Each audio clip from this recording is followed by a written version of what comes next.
हूँ अपने YouTube channel पे। फ्रेंड्स 48 जीएसटी काउंसिल मीटिंग हुई, उसमें बहुत सारे जो है सीजीएसटी के रूल्स चेंज किए गए थे।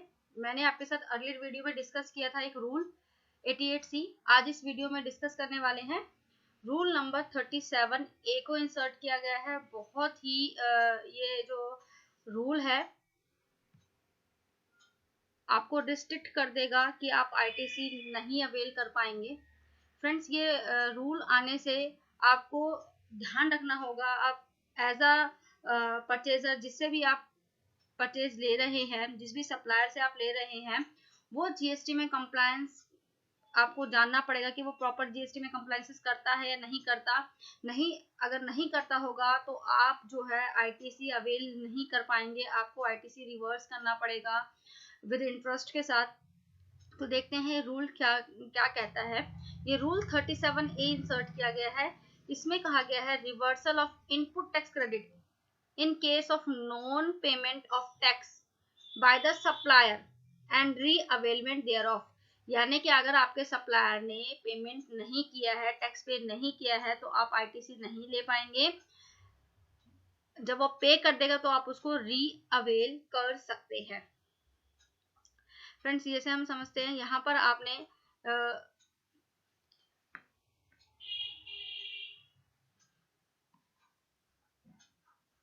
आपने परचेज करिए सप्लायर से। आप आईटीसी अवेल कब करते हैं? जब आपके सप्लायर जो है जीएसटीआर 1 डाल देता है और वो आपके जीएसटीआर 2B में आता है, तो आप उसका आईटीसी क्लेम कर लेते हैं। अब 37 रूल 37A क्या कहता है? अगर आपके सप्लायर ने जीएसटीआर 1 तो डाल दी लेकिन जीएसटीआर 3B नहीं फाइल की और गवर्नमेंट को जो है टैक्स पे नहीं किया, तब आप आईटीसी को अवेल नहीं कर पाएंगे। आपको जो है आईटीसी रिवर्स करना होगा विद इंटरेस्ट। और इंटरेस्ट क्या कहता है? 24% मैक्सिमम इंटरेस्ट जो है आपको देना पड़ता है एज पर सेक्शन। इंटरेस्ट की बात कौन सा सेक्शन करता है? सेक्शन 50 हमें बात करता है, section 50 of CGST act interest की बात करता है कि आपको इंटरेस्ट देना पड़ेगा। अब क्या कंडीशंस रखी गई हैं वो देखते हैं। इसमें कहा गया है where the input tax credit has been availed by the registered person in the return in form GSTR 3B for the tax period of such invoice, debit note, the detail of which has been furnished by the supplier in the statement of outward supply form GSTR 1। आप ITC कैसे claim करते हैं? अपनी GSTR 3B के through ITC claim करते हैं। इसमें क्या कहा है कि अगर आपके सप्लायर ने GSTR 1 भर दी और using IFF facility, but the return in form GSTR 3B for the tax periods corresponding to the said statement of outward supply has not been furnished by the supplier till 30th day of September। यानी कि आपके supplier ने till 30th सितंबर तक अगर उसकी payment नहीं जमा कराई, टैक्स जमा नहीं कराया है, तो उसके अगेंस्ट क्या होगा? In which the input tax credit in respect of such invoices or debit note has been availed, the said amount of input tax credit shall be reversed by the registered person while furnishing a return of GSTR 3B on or before 30th day of November following the end of such financial year। मतलब supplier को time दिया गया है कि आप सितंबर तक पे कर दीजिए, और जो रेसिपिएंट है जिसने आईटीसी अवेल किया उसको रिवर्स करने का टाइम कब तक गया है? 30th नवंबर तक का टाइम गया है कि आप उसको रिवर्स कर दीजिए।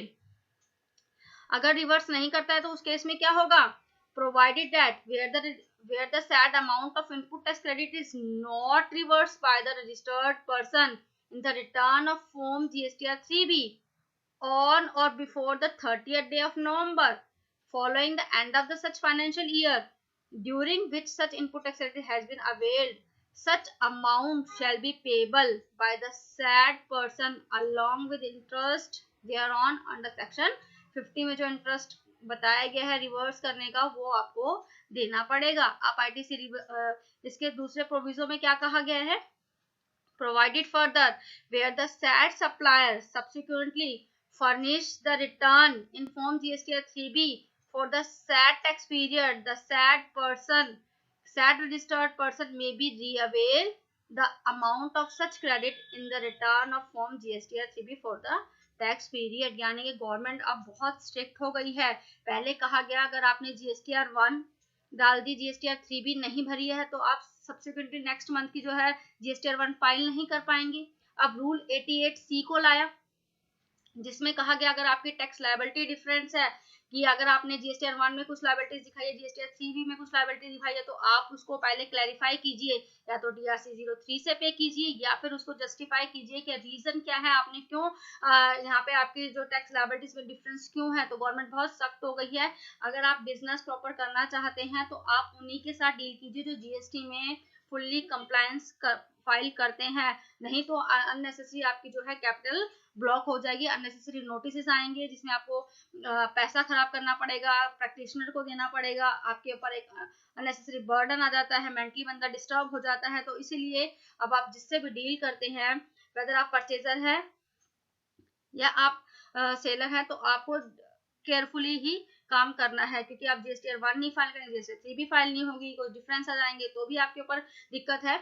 तो आप अब अलर्ट हो जाइए। 2023 में आपको अपना बिजनेस रन करने के लिए GST में कंप्लायंसेस करना बहुत ही मैंडेटरी है। फ्रेंड्स, अगर आपको हमारी वीडियोस अच्छी लगती हैं तो प्लीज़ लाइक कीजिए, शेयर कीजिए और मेरे चैनल को सब्सक्राइब जरूर कीजिएगा।